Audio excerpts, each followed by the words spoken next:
पुत्र तुम आ गए पुत्र, बहुत अच्छा किया पुत्र। माँ का पुत्र तो मैं हूँ, फिर ये कौन है? पुत्र तुम उचित समय पर आए। तुम्हारे अनुज का उपहास किया देवराज इंद्र ने। उन्होंने सबके समक्ष कहा कि वो देवत्व योग्य नहीं। मैं तो मात्र इतना चाहती थी उसकी सुरक्षा बनी रहे, किंतु मेरा साथ नहीं दिया किसी। मेरा प्रस्ताव ठुकरा दिया। माता के नेत्रों से अश्रुओं की धारा बही जा रही है। इतने दुखी हैं वो, जो वो कह रही हैं मेरी समझ में भी नहीं आ रहा है, और पिताश्री भी कुछ नहीं कह रहे हैं। यदि आप मेरा समर्थन करते स्वामी, तो देवराज इंद्र इतना कुछ कहने का कभी तो साहस नहीं करते। गजानन को लेकर तुम्हारी चिंता मैं समझ सकता हूं। उसी का समर्थन किया मैंने। गजानन को उसके जन्म के कारण देवत्व नहीं प्रदान किया जा सकता। उसे देवता पद इसलिए नहीं दिया जा सकता क्योंकि वो हमारा पुत्र है। उमा, योग्यता तो दीपक के ज्योति के समान अपने प्रकाश से गहन अंधकार को भी भेद देती है। अपना मार्ग स्वयं प्रतिष्ठित करती है। अपने कर्म और योग्यता से ही गजानन को संसार में अपना स्थान बनाना होगा। यही उचित है। उचित है स्वामी, सर्वथा उचित है। मुझे भी गजानन के लिए देवताओं से भिक्षा नहीं चाहिए। गजानन? हाँ पुत्र, मैंने देवताओं की चुनौती स्वीकार कर ली। तुम्हारा अनुज गजानन अपनी योग्यता, अपने कर्म के आधार पर ही देवत्व प्राप्त करेगा, जन्म के आधार पर नहीं। मैं बनाऊंगी उसे देव। मेरा अनुज गजानन? देखो तो, मैं तो तुम दोनों की भेंट करवाना ही भूल गई।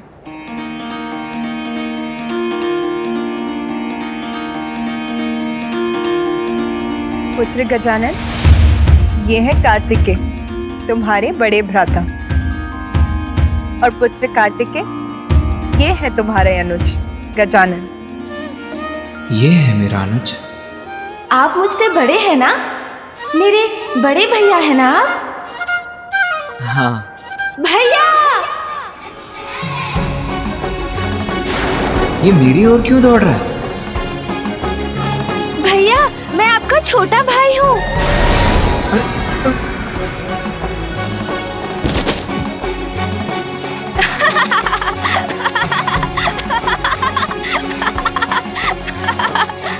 भैया, आप तो मेरा भार भी नहीं संभाल सके।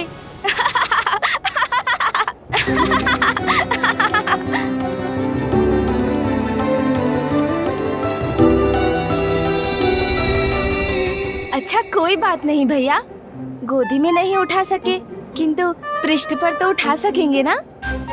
अरे ये क्या कर रहे हो? पुत्र गजानन, जब हम स्वयं अपने पांवों पर चल सकते हैं, उन पर अपना भार उठा सकते हैं, तो अग्रज द्वारा उठाए जाने की क्या आवश्यकता है? हाँ पुत्र, तुमने तो मिलते ही अपने अग्रज पर अपना भार डाल दिया। सर्वप्रथम अभिवादन तो करो, प्रणाम करो उन्हें। प्रणाम बड़े भैया।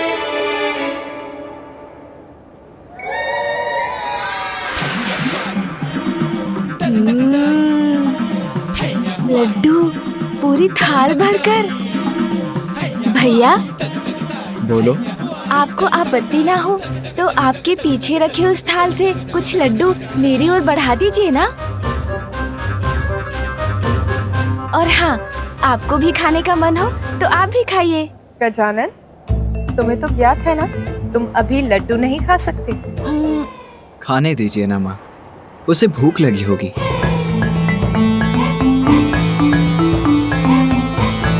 क्या हुआ माता, ऐसे क्यों देख रही हैं आप? माता, आप मुझे ऐसे क्यों देख रही हैं? क्या हुआ? कुछ नहीं पुत्र, ऐसा कुछ नहीं हुआ। माता का ध्यान तो गजानन पर ही केंद्रित है। मेरे प्रश्न का उत्तर नहीं दिया उन्होंने, और इसने वही प्रश्न पूछा तो उन्होंने उसका उत्तर दे दिया। पुत्र कार्तिकेय, मुझे कुछ आवश्यक कार्य करने हैं। उस समय में तुम अपने अनुज गजानन का ध्यान रखना।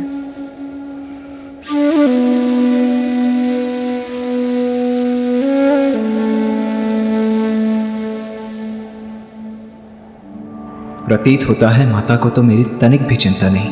मैं इतने समय पश्चात लौट कर आया हूँ, किंतु न उन्होंने मुझे अपने पास बिठाया, न ही मुझसे कुछ बातें की।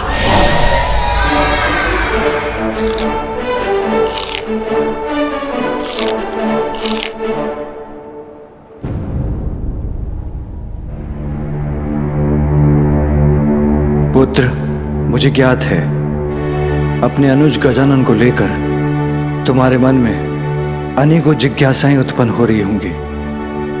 हाँ पिताश्री, मेरे जन्म और मेरे द्वारा ताड़कासुर के वध के पश्चात मेरे दक्षिण जाने के समय आपने माता को एक और संतान देने का वचन दिया था, किंतु ये गजमुख गजानन मेरा अनुज कैसे हो सकता है? तुम्हारे अनुज के जन्म और गजमुख प्राप्त करने के पीछे भी एक कथा है।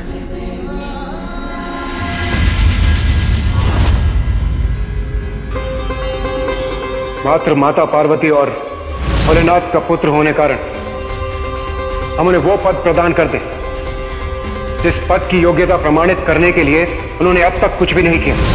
आज जो कुछ भी कैलाश पे हुआ वो उचित नहीं था। जो उचित था उसे उचित कहा और जो अनुचित था उसे अस्वीकार किया। देवत्व प्राप्त करना इतना सरल नहीं है और ना ही देवता बन देवता के दायित्वों का निर्वाह करना।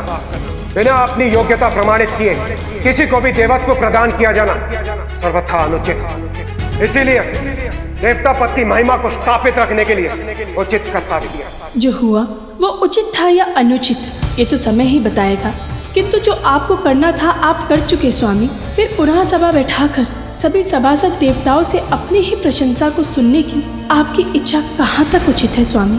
देवराज इंद्र होने के नाते ये मेरा कर्तव्य था, अन्यथा भविष्य में कोई भी देवता पद की मांग कर सकता है। क्या मैं उचित कह रहा हूँ?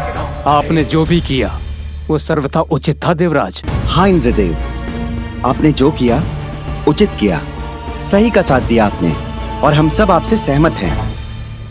जगत जननी को निराश करना कैसे उचित हो सकता है?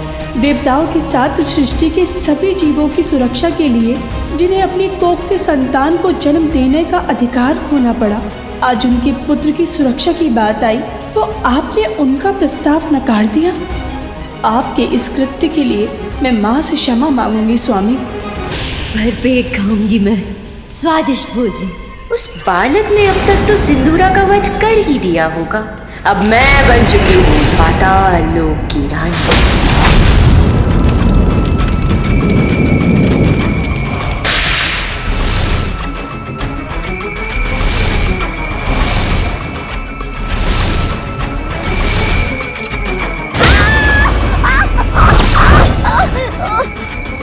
सिंदूरा, बढ़िया।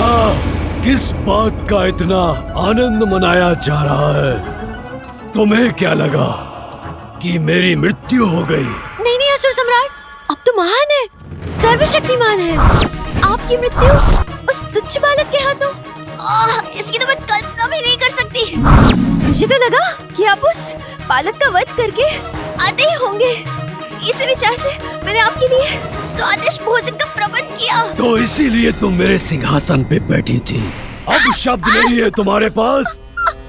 बहुत बन चुकी तुम अपने जान, अब नहीं। कालकूट हलाहल विष, यही उचित उपाय है उस बालक के अंत का। मैं आपको उस विष तक पहुंचा सकती हूँ। सिर सम्राट, मुझ पर वार मत करना।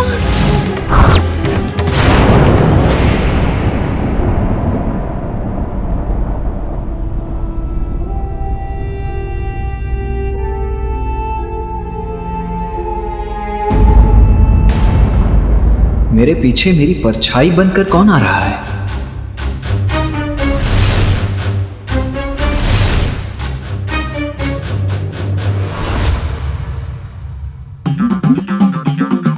यहाँ तो कोई नहीं है।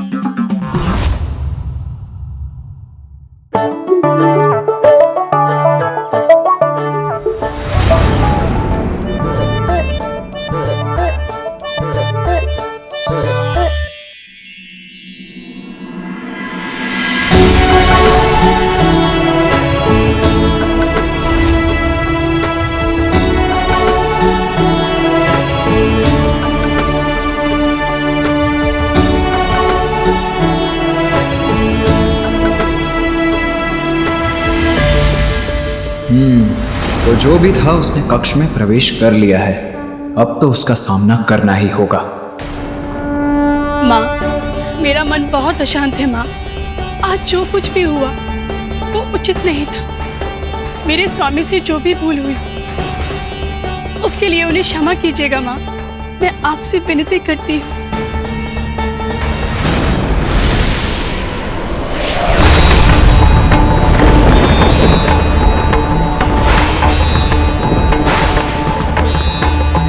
ये कैसा अनिष्टकारी संकेत दिया है माता ने। उनका त्रिशूल उनके हाथों से गिर गया, जिसने माता के इस मंदिर को भी कंपित कर दिया। मानो जैसे देवलोक के भाग्य का प्रकाश ही मिट गया। दया कीजिए माँ अपनी संतानों पर, दया कीजिए।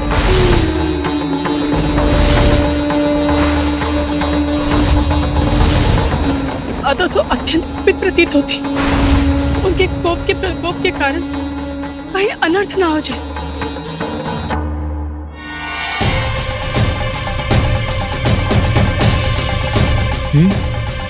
कोई नहीं, किंतु फिर मुझे ऐसा स्पष्ट आभास क्यों हुआ जैसे कोई मेरे पीछे। भैया,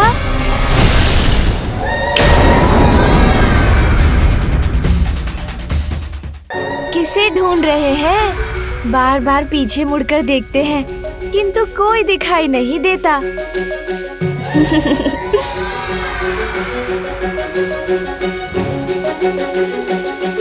मैं तो यहाँ हूँ आपके समक्ष।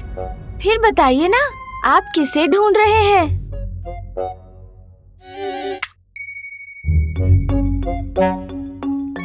मेरा दंड बालकों की क्रीड़ा के लिए नहीं है गजानन, इससे तुम्हें हानि हो सकती है।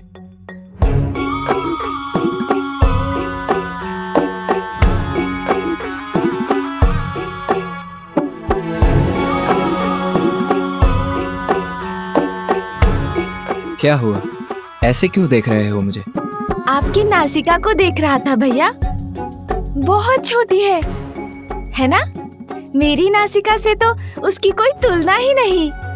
आप मेरी नासिका को देखिए, इतनी लंबी, इतनी सुंदर है। दो। अरे, आप तो बुरा मान गए।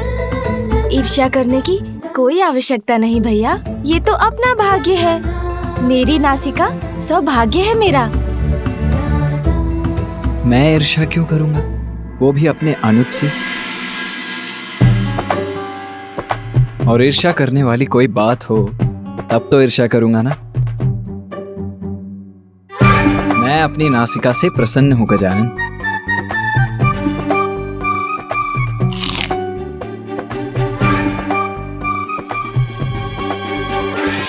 अब आपको कहना ही होगा ना कि आप प्रसन्न हैं। दूसरी नासिका तो प्राप्त नहीं कर सकते ना, और नासिका भी छोटी है। कोई बात नहीं, किंतु आपका शरीर कितने दुर्बल हैं आप। प्रतीत होता है ठीक से खाते भी नहीं आप। वो किस कारण? आपका मुख भी छोटा है क्या, इसलिए? योद्धा हूं मैं, और योद्धाओं का शरीर ऐसा ही होता है गजानन। अब क्या हुआ? ऐसे अपना सर क्यों हिला रहे हो? कुछ नहीं होगा क्या भैया, भाग्य है सबका। अब मुझे देखिए, माँ मुझे प्रतिदिन अपने हाथों से स्वादिष्ट फल खिलाती है, दुग्ध पिलाती है, तभी तो मैं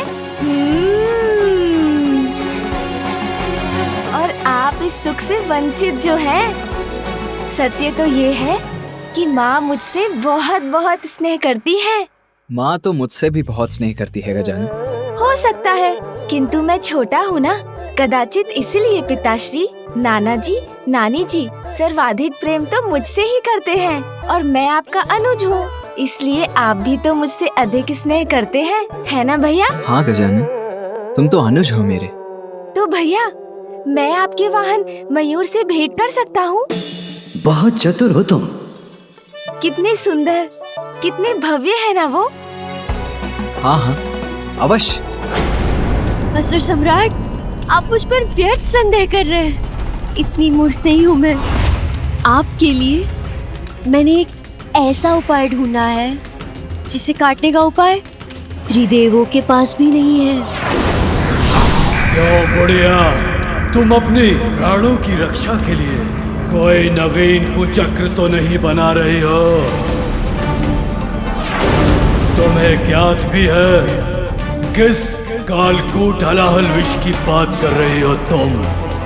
त्रिदेव भी जिसे नहीं काट सके वो है हलाहल विष।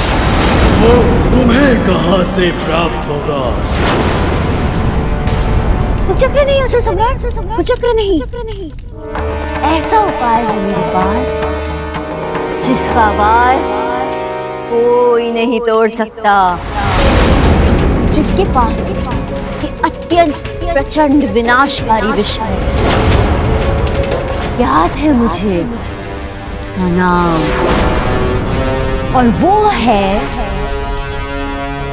राक्षसी जिम्भा। जहां एक ओर देवराज इंद्र के साथ अन्य देवता थे, वहीं दूसरी ओर असुर सम्राट चक्रवर्ती बलि के साथ थे समस्त असुर। और तब मंथन के समय सागर से निकला कालकूट हलाहल विष। कालकूट विष के कारण संपूर्ण जगत में विनाश का संकट छा गया। यहाँ तक कि देवताओं की दिव्य शक्तियां भी उस विष से उन्हें सुरक्षित रखने में असमर्थ थी। देवता और असुर दोनों ही ये समझ गए थे कि यदि अब उनकी कोई रक्षा कर सकता है तो केवल महादेव ही कर सकते हैं। महादेव तो देवता और असुरों की सहायता के लिए प्रस्तुत हुए, किंतु देवी पार्वती को इससे आपत्ति थी। स्वामी पार्वती, मुझे जाना ही होगा, अन्यथा ये हलाहल विष विनाश का सागर बन संपूर्ण सृष्टि को लील जाएगा। नहीं स्वामी, मैं आपको कहीं नहीं जाने दूंगी। सृष्टि की रक्षा के लिए स्वयं को संकट में डालना ये मुझे स्वीकार नहीं। जब तुम मेरा कवच बनकर मुझे सुरक्षित कर रही हो तो भला मुझ पर क्या संकट आ सकता है? मेरे प्रति अपार प्रेम के कारण तुम ये भूल रही हो कि मेरा अनिष्ट असंभव है। तुम्हारा प्रेम ही मेरी सुरक्षा है उमा। सुहागन धर्म की मर्यादा के अनुरूप तुम्हारा आचरण मेरा जीवन कवच है। अपनी मांग को सिंदूर से सुशोभित कर तुम मेरी दीर्घ आयु सुरक्षित करती हो। सुहागन का गौरव अर्थात नख छिद्र में बाली धारण करती हो गौरी। मंगलसूत्र और उसके काले मोती अनिष्ट से मेरी रक्षा करते हैं। लाल वस्त्र धारण कर मेरी समृद्धि का कारण बनती हो। पाँव की पायल मुझे सकारात्मक ऊर्जा से परिपूर्ण करती है। बिछियाँ धारण कर वंश वृद्धि में मेरी सहभागिनी बनी हो। जिसकी पत्नी इतनी सुमंगली हो उसका कोई अमंगल कैसे संभव है? जब तुम्हारी अनंत शक्ति मेरे साथ है तो मुझे तुझ हलाहल से कोई हानि कैसे पहुंच सकती है? पार्वती, किसी भी अनर्थ का संदेह अपने हृदय से निकाल दो प्रिय।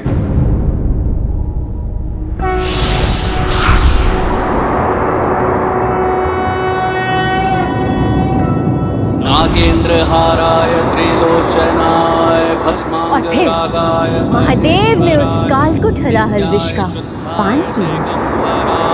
तस्मै नकाराय नमः शिवाय।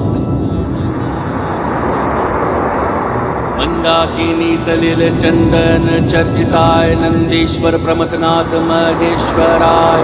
मंदार पुष्प बहु पुष्प सुपूजिताय तस्मै मकाराय नमः शिवाय।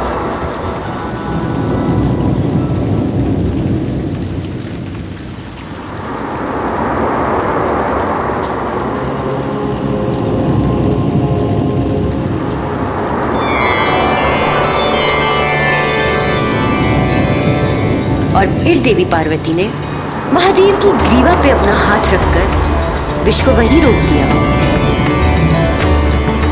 स्वामी, संपूर्ण सृष्टि तो आपके भीतर ही समाई हुई है, इसीलिए इस विष को अपने शरीर में और आगे मत जाने दीजिए, अन्यथा संपूर्ण सृष्टि नष्ट हो जाएगी।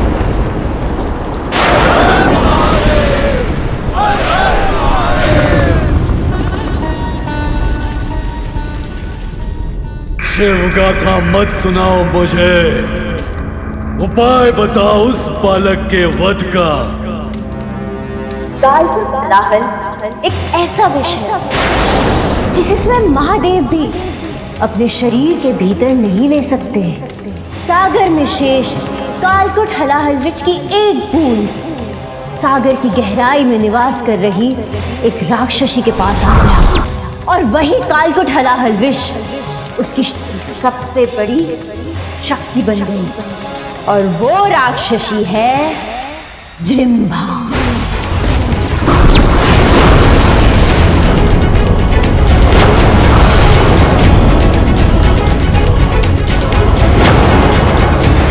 विष स्वयं महादेव ग्रहण नहीं कर पाए, उससे उनके पुत्र का क्या होगा?